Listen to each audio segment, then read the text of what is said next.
সকলকে রাধে রাধে। আজ আপনাদের আবারও খুব সুন্দর একটি পুরনো শিব মন্দির দেখাতে চলেছি এবং আপনারা দেখতেও পাচ্ছেন খুবই পুরনো এই শিব মন্দিরটি। এবং এই শিব মন্দিরটি কোথায় সেটাও আপনাদের বলবো। আপনাদের আমি একটু কাছ থেকে দেখাই এবং এখানে একটি চালক লেখা রয়েছে, আমি নিজেও বুঝতে পারছি না, আপনাদের দেখানোর চেষ্টা করব।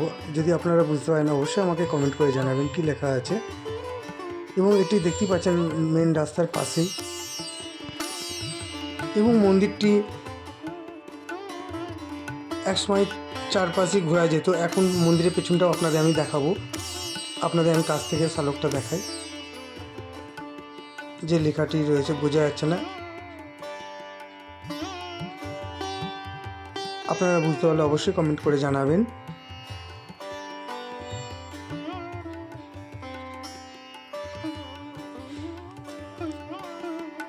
এবং গেটটিতে তালা দেওয়া আছে, নাহলে আমি ভেতরে গিয়ে আপনাদের ভোলেনাথে সুন্দর করে দর্শন করানোর চেষ্টা করতাম। তবু আপনাদের আমি দর্শন করানোর চেষ্টা করছি। দেখতেই পাচ্ছেন ডবল গেট। এবং এই মন্দিরটি খুবই পুরনো।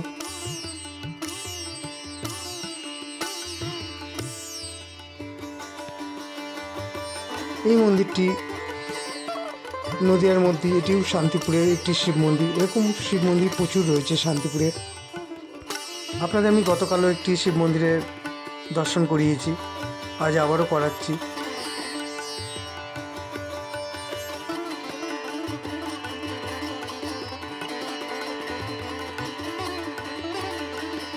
দেখতে পাচ্ছেন বাড়ির দেয়াল এবং মন্দিরের দেয়াল এক হয়ে গেছে, নাহলে আমি আপনাদের পেছন থেকে দেখাতাম। আপনাদের আমি সাইড দিয়ে গিয়ে দেখাবো, পেছনেও দেখবেন মন্দিরের দেওয়ালের সাথে বাড়ির দেওয়াল গেঁথে দিয়েছে, আমি আপনাদের দেখাবো।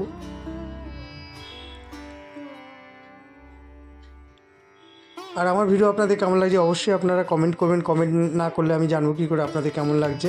বেশি করে কমেন্ট করবেন, লাইক শেয়ার তো আছি। আর নতুন হয়ে থাকলে সাবস্ক্রাইব করতে ভুলবেন না। দেখতেই পাচ্ছেন আপনাদের আমি মন্দিরের পেছনটা দেখাচ্ছি।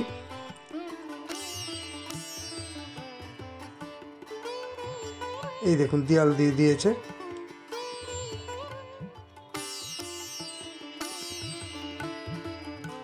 আপনাদের আমি ভোলেনাথের দর্শন করিয়ে আমার ভিডিওটা আমি শেষ করব।